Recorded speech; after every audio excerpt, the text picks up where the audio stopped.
Hello,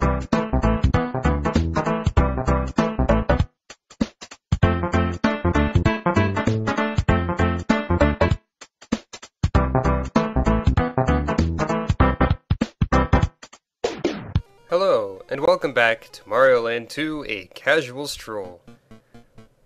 This time we're in a giant pumpkin. One of the many giant things which seems to exist around this area. Also, another ledge that is not real.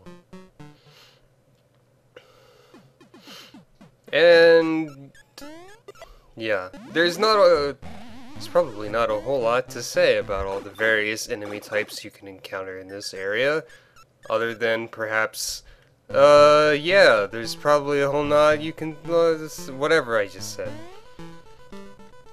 Well, we've got, like, the hockey mask with the knife in his head, kid-friendly, definitely kid-friendly.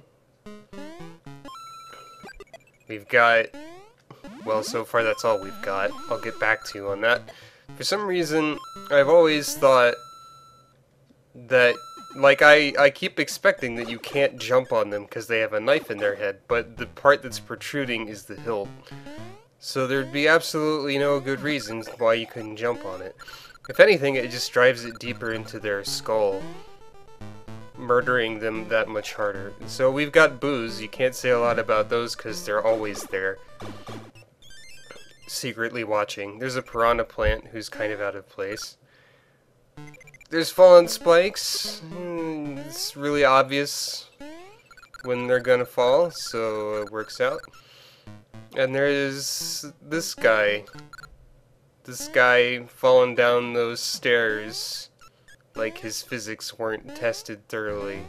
Like you'd expect him for some reason, perhaps, to land on each ledge individually as he went down, but apparently he's the kind of person that skips a few steps. Oh, and Dracula. Except that was a terrible Dracula. He needs some practice. I think that's the only type, or the only one of that particular enemy type in the game. And now it's time for some Japanese mythology, which I cannot fully explain due to it not being part of my culture and not having done research on the subject. So we got, like, paper lanterns that stick their tongue out, and we got those one-eye, one-horn, flying purple people eating umbrellas that have a shoe, and also cyclopses?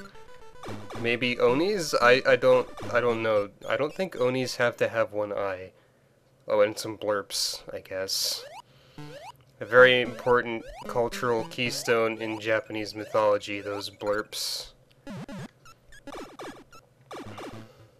Everyone knows blurps. They're the things that hide in your closet when you're trying to sleep if your closet's underwater. So, I mean, everyone knows about them, but they're not really that frequent of a problem, because most people don't have underwater closets. It was considered in fashion for about 3 days, and then after that, it was stopped. Probably not even because of those blurps. I mean, it's one thing to say, hey, if I have a closet underwater, I'll just be washing my clothes all the time, right? Well, you have to dry them too. That's the problem here.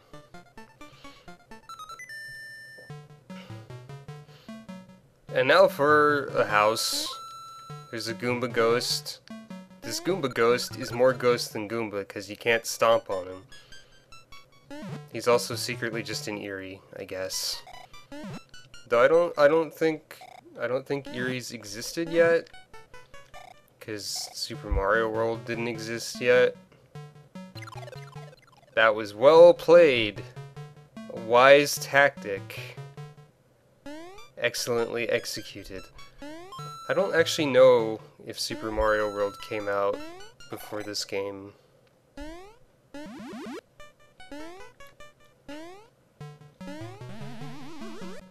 And whether or not it did, it's obvious that Eries have laid claim to the idea of moving in a sine wave pattern. So anything that does that is just an Erie. Nothing else can do it. Not even a sine wave. It's kind of weird how that worked out. Ghosts have a strong affinity for math, and they take control of it as a concept. So if you're ever bad in math class, just blame ghosts. It's like my dog ate my homework, except it's more like my homework got haunted by a ghost who rewrote the rules of math to make me wrong. It's an excuse that will be so baffling that you will have time to run away. If I went up here, there'd be like a secret level or something, as this arrow is trying to indicate in a way, but it's also telling me to get the bonus game, and I don't want either of those things. Bonus levels don't have a point. Anyway, here we are at the castle of the witch. She left some leeches lying around. It's kind of rude. I mean, I suppose it's also rude to assume that just because it's a witch, it's a lady. But, you know, it's okay to be rude to witches. As long as they're jerks. I suppose not all witches are jerks. Like, what separates a witch from a sorceress? Or a hexer? Or a thaumaturge? Or a wizardess? Or a broom? There are a lot of synonyms for something that's not even real, i.e. wizards.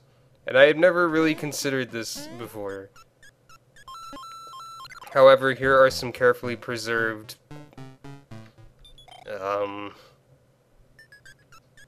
something.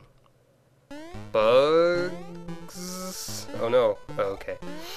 There's invisible blocks here to make you annoyed if you fall. And you have to go through those pipes at the bottom. There's a ghost. Here is that witch. That witch who stole my several hearts.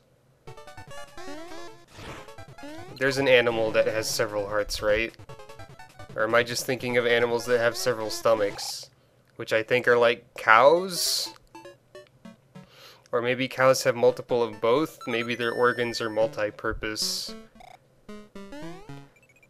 Like, a cow doesn't have any specialized organs. They just all sort of add up to do the same thing in the end. That pot is not attached to anything. What is this witchcraft? Oh, wait. Of course it's witchcraft.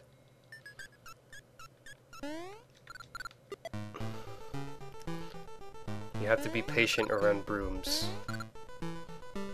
They don't do their job very quickly. That's why vacuums were invented.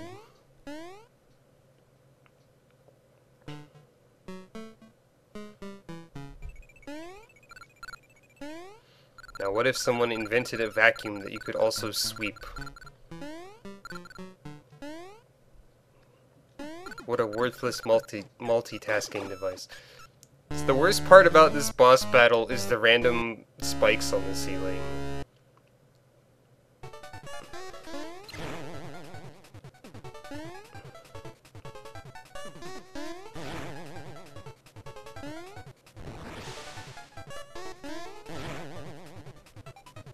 That's all I really had to say about that boss battle, mind you.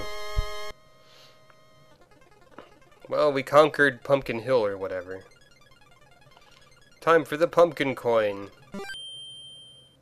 Get your limited edition 6 golden coin collection today for more value than they are worth.